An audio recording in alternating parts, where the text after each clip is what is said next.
또 40일 동안 이 땅에 더 머물러 계셨습니다.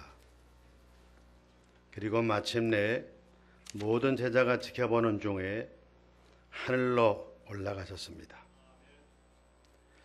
그런데 마태복음 28장 20절 말씀 보니까 부활의 주님께서 갈릴리에서 제자들을 만나고 하신 말씀이 볼지어다 내가 세상 끝날까지 항상 너희와 함께 있으리라 하고 말씀하신 것을 보게 됩니다. 이제 곧 떠나가실 주님이십니다. 그런데 주님은 세상 끝날까지 우리와 함께 계시겠다 약속하십니다. 이 둘을 어떻게 조화를 이루어야 할까요? 떠나셨는데 계시다. 계시는데 떠나셨다. 여러분 어떻게 생각하십니까? 주님의 이 말씀은 성령님을 통해 주님께서 오늘 우리와 함께 계심을 의미하는 것입니다. 주님은 전능하신 하나님이시기 때문에 초월자로 아버지 보좌 우편에 앉아 계시기도 하지만은 내제자로 우리와 함께 계시기도 하십니다. 오늘의 말씀을 보면 부활하신 주님께서 엠마오로 가는 두 제자와 함께 길을 걸으시는 모습을 보여주고 있습니다. 그들과 함께 길을 걸으시면서 말씀도 하시고 성경도 풀어주시고 함께 식사도 하시고 그리 하시는 것을 보게 됩니다. 우리는 이 말씀을 통해서 부활하실 뿐만 아니라 승천하실 뿐만 아니라 오늘 우리와 함께 계시는 주님께서 우리를 위해 어떤 일을 하고 계시는가 하는 것을 깨닫게 됩니다. 첫째로 주님은 언제나 우리와 동행하십니다. 엠마오로 가는 두 제자, 낙심이 돼서 엠마오로 가고 있습니다. 그렇게 철저히 믿고 의지했던 주님께서 십자가에 달려 죽으시자 그만 마음속에 크게 낙심을 합니다. 주님이 살으셨다 하는 얘기가 돌기는 하는데 도무지 믿을 마음이 없어요. 너무도 낙심이 심해요. 그래서 그들은 주님 없는 예루살렘에 더 이상 있을 이유가 없다 해서 엠마오로 가고 있었습니다. 그런데 주님께서 그들과 함께 길을 걸으시는 것을 봅니다. 대화하시기도 하고 말씀도 하시는데 그들은 그들과 함께 길을 걸으시며 말씀하시는 이분이 부활하신 주님인 것을 알지 못했어요. 언제 알았느냐? 주님이 갑자기 그들 눈앞에 사라지자 그 순간에 그들이 이분이구나 깨닫게 됐습니다. 우리가 분명히 기억할 일이 있습니다. 그것은 주님께서 우리와 함께 하시다는 것입니다. 우리가 주님을 잘 믿고 신앙생활 잘 할 때는 물론이거니와 그렇지 못한 때에도 언제나 우리와 함께 계시며 우리로 하여금 주님의 길로 걸어가도록 도우시고 역사하시다는 것을 깨닫게 됩니다. 그러므로 정말 중요한 것은 나 혼자가 아니라 주님이 나와 함께 계심을 믿고 주와 더불어 사는 삶을 결단하고 그렇게 사는 것입니다. 하나님께서 이스라엘 백성에게 하신 말씀이 있습니다. 이 말씀을 주신 때는 그들이 포로 생활한 때입니다. 40년 동안 포로 생활이 계속된 때입니다. 너는 두려워하지 말라. 내가 너를 구속하였고 내가 너를 지명하여 불러나니 너는 내 것이라. 내가 물 가운데로 지날 때 내가 너와 함께 할 것이라. 강을 건널 때 물이 너를 침몰치 못할 것이며 내가 불 가운데로 지날 때 타지도 아니할 것이요 불꽃이 너를 사르지도 못하리니 대저 나는 여호와 네 하나님이요 네 구원자임이라. 주님께서는 언제나 어디서나 우리의 처지가 어떠하든지 간에 우리와 함께 계시고 우리와 동행하신다는 것을 확실히 믿으십시오. 그리고 그 믿음으로 주님 의지하고 사시면서 날마다 승리하는 여러분 모두가 되실 수 있기를 간절히 바랍니다. 둘째로 주님은 항상 우리와 함께 계시면서 말씀을 깨달아 알 수 있도록 하심을 알게 됩니다. 엠마오로 가는 그 두 제자와 더불어 많은 말씀을 하시는데 그 말씀의 주된 내용이 구약의 말씀인데요.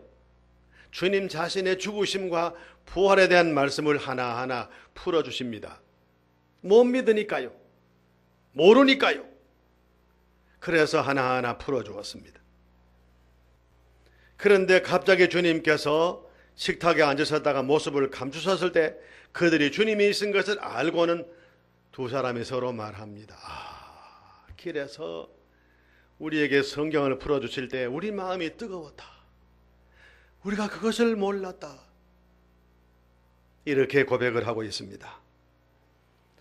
시리와 좌절에 빠져서 예루살렘을 떠나 엠마오로 가는 그들과 함께 걸으시면서 말씀하시고 말씀을 깨닫게 하시고 그들의 마음을 뜨겁게 하신 우리 주님께서는 오늘 또 우리가 세상 여러 가지 일로 말미암아 시리에 빠지고 좌절에 빠지고 낙심 절망할 때 버려놓지 아니하시고 우리 곁에 오시고 우리와 함께 길을 걸으시고 말씀을 말씀하셔서 깨닫게 하시고 우리 마음을 뜨겁게 하심을 깨닫게 됩니다. 우리가 하나님의 말씀을 마음에 기억한다고 깨달은 거 아닙니다. 그런 정도로는 부족합니다. 그 말씀이 우리의 마음 속에 산 말씀이 돼야 되고요. 그 말씀이 우리의 마음을 뜨겁게 함으로 나를 감동시켜서 내 생활의 원동력이 될 때 말씀을 온전히 깨달아 알았다 할 수 있어요. 이 일을 누가 하시느냐? 주님께서 하십니다. 여러분, 우리가 이 땅에 살아갈 때 하나님의 말씀이 우리의 삶 속에 용기를 주시고 힘을 주시고 삶의 의욕을 북돋아 줄 수 있어야 되겠는데 그저 말씀을 듣고 아는 정도, 머릿속에만 있을 때는 아무 의미가 없어요. 주님께서 내게 계시면서 나로 하여금 내가 아는 그 말씀, 내가 듣는 그 말씀, 내가 읽고 있는 이 말씀이 내 심령을 새롭게 하여 변화시키고 뜨겁게 해서 나로 하여금 그 말씀대로 살게 만드실 때 말씀 중심의 삶을 살 수 있지요. 말씀이 내 안에 큰 권능으로 역사하게 되지요. 여러분, 주님께서 여러분과 함께 계시면서 이 같은 역사를 이루어 나가실 때 여러분 모두가 가슴이 뜨거워지고 말씀 순종하고 말씀 안에서 샘을 얻고 승리하는 삶을 살 수 있게 되기를 간절히 바랍니다. 세 번째로, 주님은 우리로 하여금 돌아서서 은혜의 자리로 돌아갈 수 있게 하신다 하는 것을 깨닫습니다. 예루살렘을 떠난 그들, 이미 주님은 부활하셨는데 부활의 주님을 만난 사람도 이미 있는데 이들만 지금 시리에 빠져서 엠마오로 가고 있습니다. 만일 그들이 계속 엠마오에 있으면서 시리와 좌절 속에 빠졌으면 주님에 대한 추억만이 남았지 예수 믿는 사람답지 못하게 좌절과 절망 속에 평생을 살았을 것입니다. 그런데 이제 주님을 만났습니다. 때는 밤입니다. 예루살렘과 엠마오는 가까운 거리도 아닙니다. 이 밤 지나고 내일 아침에 올라가지 그럴 수가 없었어요. 마음에 감동이 생기고 뜨거운 열정이 일어나니까 밤이라도 먼 거리라도 그들은 돌아갔습니다. 예루살렘으로 가보니까 이미 주님을 만난 제자들이 있고요, 모두 감격해 있거든요. 두 제자도 자기들이 체험한 예수님, 자기들이 만난 예수님을 증거하니 제자 공동체에 얼마나 큰 기쁨이 있었겠습니까? 우리가 이 세상을 살면서 여러 가지 일로 낙심도 하고 좌절도 해요. 우리 힘으로 어찌할 수 없을 때 주님께서 내 곁에 오셔서 나로 하여금 주님을 만나게 하심으로 내 마음에 용기와 힘을 주시는 분이십니다. 그리고 다시 엠마오에서 예루살렘으로 돌아가는 제자들처럼 회복되는 역사의 길로 가게 만드십니다. 베드로의 최후에 대해서 들어서 아시는 분이 계실 거예요. 성경에 기록이 없어서 전성에 의존할 뿐입니다만 이 전성은 사실인 것 같습니다. 그가 로마에 가 있었어요. 가서 복음을 전했어요. 이미 그때는 믿는 사람이 많았어요. 박해가 왔어요. 베드로를 잡아야 되겠다. 로마 권력자들이 그렇게 생각을 했어요. 많은 믿는 사람들이 베드로에게 말합니다. 사도님, 여기 있으면 안 됩니다. 몸을 피하셔야 됩니다. 베드로가 마음속에 두려움이 있던 차제에 모든 교인들이 그렇게 권하니까 일어나서 아비아 가도를 통해서 지금 로마를 빨리 빠져서 도망을 치고 있습니다. 허겁지겁 나가고 있는데 저만치 보니까 십자가를 지신 예수님께서 로마를 향해 지금 오고 계십니다. 깜짝 놀라서 주여 어디로 가십니까? 주님 어디로 가십니까?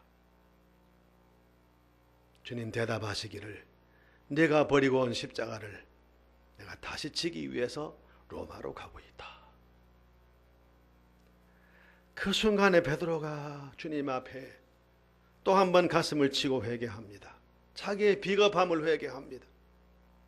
주님 용서하십시오. 제가 아직도 이 모양입니다. 그리고 돌아섰어요.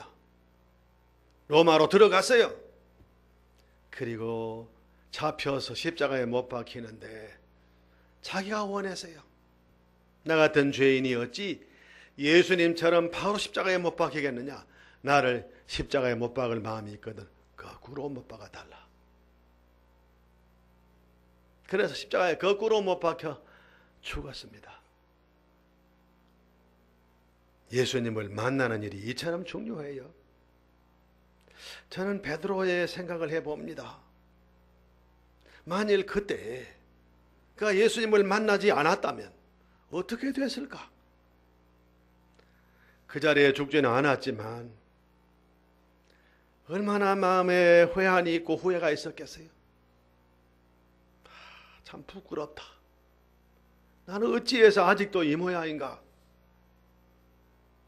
얼마나 뉘우치고 얼마나 괴로운 삶을 살았겠어요.